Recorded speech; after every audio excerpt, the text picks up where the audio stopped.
Sok szeretettel köszöntök újra mindenkit a Kisvakond csatornán, hát szeptember van, most már vége a szedernek, de még egy pár szemet azt hiszem összeszedek itt ahhoz, hogy megmutassam azt a tortát, amit a családom legjobban szeret, és amit jellemzően én szoktam elkészíteni. Hát fogjunk is hozzá. Első lépés, össze kell dobnunk egy teljesen hétköznapi piskótát. Egy 4 tojásos piskótát szoktam ehhez csinálni, ezt egy 25 centis torta sütő formába szoktam megsütni, azért mert ilyen van.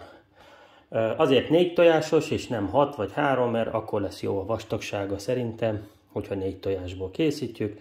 Ez 4 átlagos méretű házi tojás. Kell még hozzá 80 g liszt és 80 g cukor, meg egy nagyon pici vaj, amivel most azzal indítunk, hogy kivajazom ezt a tepsit, beindítom a sütőt is 160 fokon, és hagyom, hogy melegedjen, aztán hozzáfogunk a piskótához. A sütőformát kivajaztam, kilisztezzük. Ez azért kell előkészítve legyen, mert amikor a piskótát már sütni kell, akkor már nincs idő ezzel vacakolni, úgyhogy ezt így előre szépen előkészítjük. Kész is van, jöhet a piskóta. No, a 4 tojás sárgáját felvertem a 80 g cukornak az 1/3-ával, és a 4 tojás fehérjébe a maradék 2/3-nak a felét egyszerre hozzáöntöm, kemény habbá verem, és időközben vagy valahol félúton hozzáadom a maradék cukrot. Fél perccel később kemény a hab, látjuk, hogy még egy kicsit így hajlik, de már azért jó kemény. Ez a tökéletes. Most hozzá lehet keverni a sárgáját először.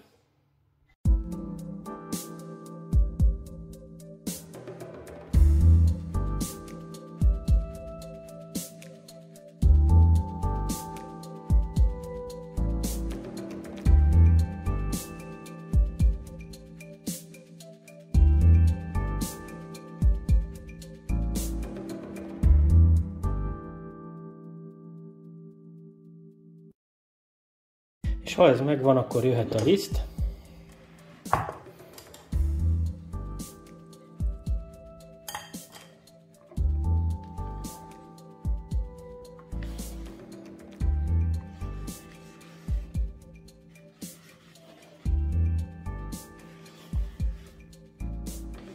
Aki szeretne, az adhat hozzá egy kicsi sütőport. Én nem szoktam, jól működik anélkül is, de ízlés dolga. Aki nagyon-nagyon szeretné felfújni, anélkül is tökéletes lesz a piskóta egyébként, de van, aki szokott beletenni. Hát nem mondhatok ezzel semmit, a maradék lisztet is így óvatosan belekeverem, aztán mehet az edénybe. Bekerült a piskóta a sütőformába, elsimítottam, beugrik a sütőbe, nem baj, ha nem lesz tökéletes a formája, majd meglátjuk. 160 fokon, kb. 20-25 perc. No, jöhet a krém, ez is nagyon-nagyon egyszerű. Kell egy zselatin. Egy darab 10 g-os zselatin. Egy pohárba teszek 1 deciliter vizet, hideg vizet. Ebbe beleöntöm a zselatint, és hagyom kb. 5-10 percet pihenni. Letelt a kb. 10 perc, egy csészébe forró vizet öntök, nem sokat, egy keveset, ebbe beleteszem a zselatint, és óvatosan kavargatva igyekszek feloldani. Ez egy ilyen 2-3 perc alatt majd a meleg víz miatt felhevül, és tökéletesen feloldódik, aztán kiveszem, hagyom kihűlni, és felhasználható. Hát időközben megsült a piskóta, meg ki is hűlt, meg már el is vágtam. Itt az előbb elfelejtettem elmondani, hogy a cél az, hogy körülbelül 3 cm vastag legyen a piskótánk. Na most az én tojásaim, azok elég picikék voltak. Ha valaki nagyobb tojással dolgozik, vagy esetleg kisebb sütőformával, tehát mondjuk egy 22 centissel, akkor elegendő 3 tojást használni. Ilyen pici tojásoknál, meg ilyen szélesebb formában én úgy gondolom, hogy a 4 tojás az ideális. Én ezt már ketté is vágtam, de egyelőre még hagyjuk. Ugye meg kell csináljuk a krémet. No, mi kell a krémhez? 1 darab tejszínhab. Ez egy 200 ml-es, nekem ez a fajta vált be a legjobban, de ízlés szerint lehet akár más tejszínt is választani. Kell egy joghurt, ez egy fél kilós joghurt, 500 g-os, és konkrétan abszolút nem reklám, de nekem ez a típus vált be a legjobban, tehát kremósz, vagy ilyen krémes, görög joghurt jellegű, sűrű valami, de konkrétan ez a fajta szerintem a legfinomabb, próbáltam sokfélével. Kell 1 darab tortazselé, mindenképp a piros. A fehérnek egyébként pocsék az íze is. És kell hozzá egy kis porcukor, na most én ebből konkrétan ilyen vaníliás porcukort szoktam használni. Ez egy 80 g-os zacsi, amiből kb. A felét fogjuk elhasználni. Ha nincs ez a fajta, vagy nem ilyen van, hanem sima porcukor, akkor én ajánlok egy ilyen kis vanília aromát belekeverni. És a már előkészített vízben, meleg vízben előkészített zselatin. Ennyi. Na dobjuk össze. A behűtött hideg tejszínt elkezdem felverni, és visszatérve erre a vaníliás porcukorra. Bele lehet tenni akár az egészet is, ízlés dolga. Én azt szeretem, ha egy kicsit savanykásabb. Ezért körülbelül a felét szoktam felhasználni egy ilyen tasaknak, de ízlés szerint lehet többet, kevesebbet, ez tényleg azon múlik, hogy ki hogy szereti. Meg is lehet kóstolni, amikor már jól fel van verve, hogy elég édesnek érezzük-e. Én ezt felverem gyorsan. Amikor a tejszínhab szó szerint kőkemény, jöhet bele a krémes joghurt. Még egyszer mondom, nem reklám, de sokfélével próbáltam, sok márkával, ez a legjobb. Ki lett próbálva, nagyon sokszor, ezt ajánlom, ezt a fajtát. És ha ez megvan, akkor szintén jöhet bele a zselatin. Csak egy pillanat, mert annyira krémes és annyira sűrű ez a joghurt, hogy bizony még a pohárból is nehéz kiszedni. Jöhet bele a zselatin.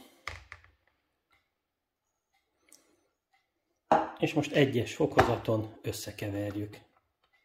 Ha alaposan elkevertük, egy ilyen kis szűrőnyi szedret, kiválogattam a kisebbeket, nem olyan szépeket, jól leöblítettem csap alatt, és ezt beleteszem, és ez majd magától belekeveredik, ahogy rákerül a tésztára. No, a piskótát, ugye az alsót áttesszük egy kis edénykére, és akkor jöhet rá a krém.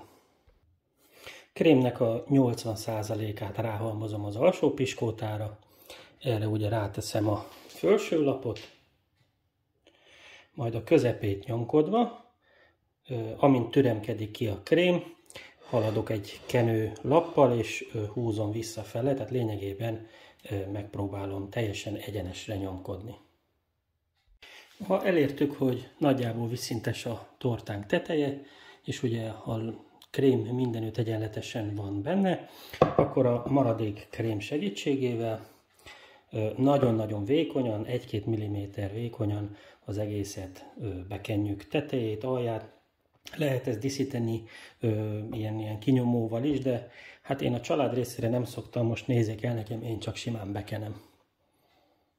No, ahogy látszik, én csak simán késsel elkentem rajta a habot, a tetejét és csak a tetejét, az oldalát nem, félbevágott szeder szemekkel telerakom, szorosan egymás mellé, és utána ugrik be a hűtőbe dermedni. Nagyjából diplomata tortaszerű állaga lesz, ha elkészül. Még lesz egy kis utolsó dolog, de most egyelőre teleteszem szederrel a tetejét. A szedres bevonat elkészült, bedobjuk a hűtőbe dermedni, és közben előkészítjük a tortazselét. Na kérem, 2 evőkanál csapott cukor, 1 darab tortazselé, ez összekeverve ugrik fel a tűzre. Közepes lángon, állandóan kevergetve, addig hevítjük, amíg elkezd főni, és amikor elkezd főni, még 1 percig. Ha ez megvan, eloltjuk és hűlni hagyjuk. Ha 1 percig főztük, és elkészültünk, ugye a tüzet eloltom, és beleteszek egy sima evőkanalat. És hagyjuk pihenni, hűlni. 1 percenként, 2 percenként idő után ránézek, és így egy kicsit megmozgatom. Ha azt látom, hogy kezd egy kicsit sűrűsödni, koagulálni, összeállni a zselé, akkor kezdem el használni.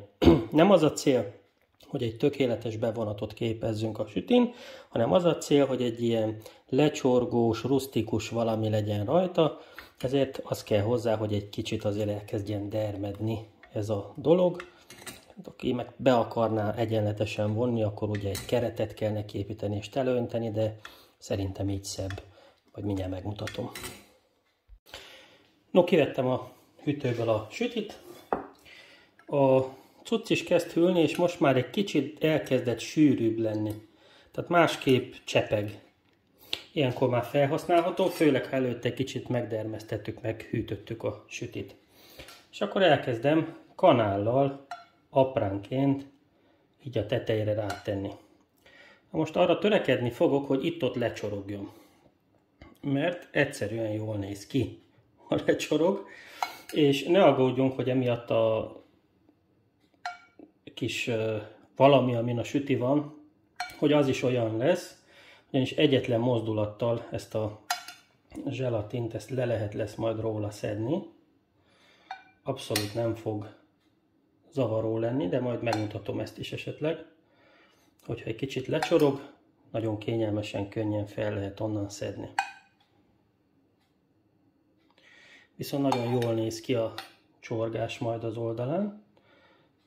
Ha a teteje megvan,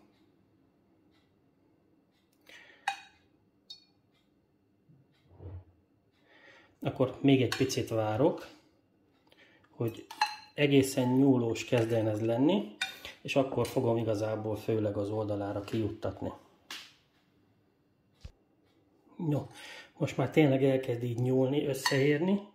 Ilyenkor megyek végig a szélén, és ilyenkor egy kicsit vastagabban köt meg.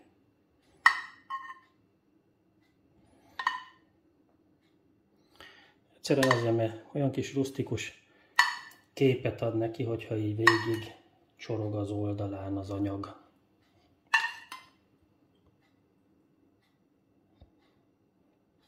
Jó, most megy a hűtőbe, és jó sokáig ott felejtjük, ez legalább 3-4 óra hossza. No kérem, délutánból este lett, és szépen kikeményedett a zselatin, megmutatom a belsejét.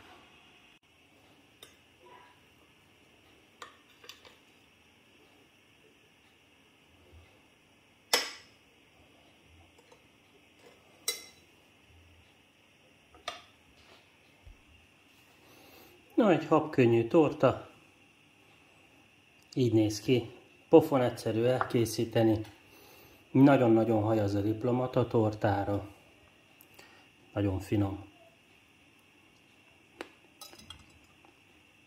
Mindenkinek ajánlom. Köszönöm a megtisztelő figyelmet, viszontlátásra!